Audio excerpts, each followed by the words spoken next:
সুপ্রিয় দর্শক, এই মুহূর্তের সবথেকে বড় খবর। দর্শক, আপনারা সকলেই জানেন যে আসন্ন এই লোকসভা নির্বাচনের আবহে একাধিক দুর্নীতি ইস্যুতে কলকাতা হাইকোর্ট এবং সুপ্রিম কোর্টে বারবার ধাক্কা খেয়েছে রাজ্যের শাসক দল তৃণমূল কংগ্রেস।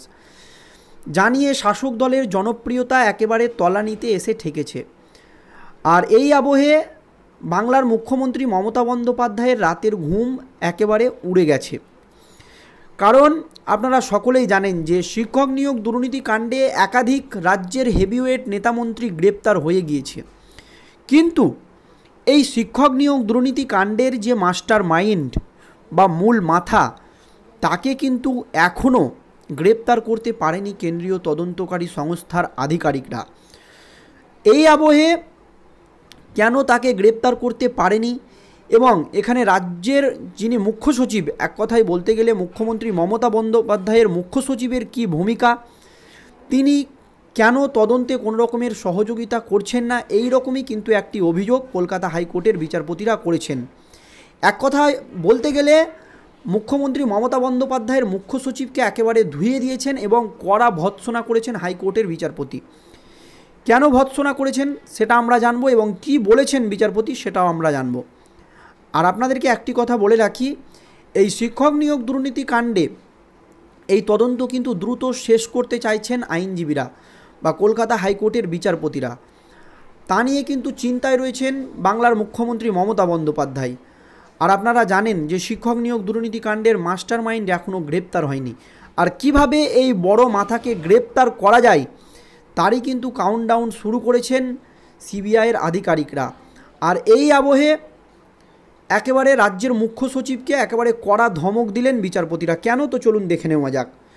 নিয়োগ দুর্নীতি মামলায় অভিযুক্ত সরকারি আধিকারিকদের বিচার প্রক্রিয়া শুরু করার অনুমতির ব্যাপারে বা অনুমতি দেওয়ার ব্যাপারে সিদ্ধান্ত নিতে আদালতের কাছে আরও 7 সপ্তাহ সময় চাইলেন রাজ্যের মুখ্য সচিব বিপি গোপালিকা। মানে এই যে নিয়োগ দুর্নীতি চলছে সেটাকে কিন্তু কিভাবে রাজ্যের মুখ্য সচিব একেবারে সময়টাকে পার করছে বা নিয়ে যাচ্ছে, এতেই কিন্তু হয়তো ক্ষুব্ধ হয়েছেন কলকাতা হাইকোর্টের বিচারপতিরা। এরপরে আরও কি অভিযোগ আছে তার বিরুদ্ধে আমরা জানবো এবং কী স্টেপ নিতে চলেছেন বিচারপতিরা সেটা আপনাদেরকে জানাবো। দেখুন যে 7 সপ্তাহ দেখুন এই ভোটের বৈতরণী হয়তো পার করতে চাইছে শাসক দল। আর সেই জন্যই এই নিয়োগ দুর্নীতি কাণ্ডের জন্য বা তদন্ত শুরু করার জন্য একেবারে 7 সপ্তাহ সময় চেয়েছেন। এই মর্মে বৃহস্পতিবার রাজ্যের তরফে আদালতে এই আবেদন পেশ করা হয় এবং বিস্ফোরক মন্তব্য করেন বিচারপতি। এই মর্মে কলকাতা হাইকোর্টে একটি আবেদন করা হয় যে আরও 7 সপ্তাহ পর এই নিয়োগ দুর্নীতি কাণ্ডের তদন্ত একেবারে শুরু হবে, ভোটটা পার হয়ে যাবে এই রকম। আর এই আবহে একেবারে বিস্ফোরক অভিযোগ করেন বিচারপতি জয়মাল্য বাগচি। এছাড়াও আরও বিচারপতিরা ওখানে ছিলেন। তিনি কি বলেন? তিনি বলেন, আমি বুঝতে পারছি এটা একটি প্রতিষ্ঠানিক ষড়যন্ত্র মনে হচ্ছে। তিনি বলছেন শিক্ষক নিয়োগ দুর্নীতি কাণ্ড একটি প্রাতিষ্ঠানিক ষড়যন্ত্র। অভিযুক্তরা এতটাই প্রভাবশালী যে মুখ্য সচিবও তাদের বিরুদ্ধে কলম তুলতে ভয় পাচ্ছে বা কলম তুলছে না, এই রকম ভাষাতেই আক্রমণ করেন তিনি। দেখুন, একটি মুখ্য সচিবকে এইভাবে বলা কিন্তু বিশাল ব্যাপার। তিনি বলেন যে এই বড় মাথারা এতটাই প্রভাবশালী যে মুখ্য সচিবও তাদের বিরুদ্ধে কলম তুলতে পারছে না। এ ব্যাপারে শুক্রবার মুখ্য সচিবের বিরুদ্ধে কড়া ইঙ্গিত করেন আদালত। জানিয়ে রাজ্য রাজনীতিতে একেবারে তোলপাড় পড়ে যায়। মুখ্য সচিবকে একেবারে ভৎসনা করেছেন বিচারপতি। কি বলেছেন দেখুন। এদিন বিচারপতি জয়মাল্য বাগচি বলেন যে পার্থ চট্টোপাধ্যায় জেলে থাকলেও তিনি যে কতটা প্রভাবশালী তা আমি আদালতে বসেই টের পাচ্ছি। তিনি যে কতটা প্রভাব খাটাতে পারে জেলে বসে তা আমি আদালতেই বসে টের পাচ্ছি, এ কথা একেবারে পরিষ্কার জানিয়ে দেন বিচারপতি। মুখ্য সচিব আদালতের নির্দেশের পরেও নিজের সিদ্ধান্ত জানাতে পারছে না। এটা একটি আমাদের রাজ্যের ক্ষেত্রে কতটা ভয়ানক হতে পারে। এটাকে আমলাতান্ত্রিক অলসতা বলে মনে হচ্ছে না। তিনি বলেন এটাকে আমলাতান্ত্রিক অলসতা বলে মনে হচ্ছে না, বরং এর পেছনে কোনো বড় কারণ রয়েছে অথবা বড় মাথার হাত রয়েছে, এমনই মন্তব্য করেন বিচারপতি। এবং বিচারপতির অ্যাডভোকেট জেনারেল প্রশ্ন করেন, আমাদের মনে হচ্ছে আদালত অবমাননার কৌশল নেওয়া হচ্ছে, মানে আদালতের নির্দেশকেও হয়তো মুখ্য সচিবরা মানছেন না। এরপরই আদালত অবমাননার রুল জারি হলে ডিভিশন বেঞ্চে যাবেন, এটা হতে পারে না।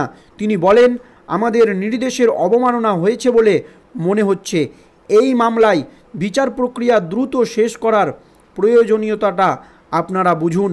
রাজ্যের মুখ্য সচিবকে এইভাবে বলেন বিচারপতিরা, এবং তিনি বলেন তিনি বারবার আদালতের রায়কে এইভাবে অবমাননা করতে পারেন না, এবং যদি এরকম ধরনের ঘটনা বারবার ঘটে তাহলে কিন্তু আদালত অবমাননার রুল জারি করে হয়তো তাদের বিরুদ্ধে স্টেপ নিতে পারেন এই হাইকোর্টের বিচারপতিরা। এরপরেই বলেন, আপনি যদি অ্যাডভোকেট জেনারেল হয়ে এটা না বোঝেন তাহলে সেটা বিচার ব্যবস্থার অপমান, এ কথাই বলেন বিচারপতিরা। এরপরে ক্ষুব্ধ আদালত বলেন যে আদালত জানিয়েছে শুক্রবার এই মামলায় অভিযুক্তদের জামিনের শুনানি রয়েছে, তখন মুখ্য সচিবের ভূমিকা নিয়ে সিদ্ধান্ত নেবে আদালত। এইরকম যদি বারবার করতে থাকে মুখ্য সচিব তাহলে কিন্তু তার বিরুদ্ধে আজ ব্যবস্থা নিতে পারেন আদালত।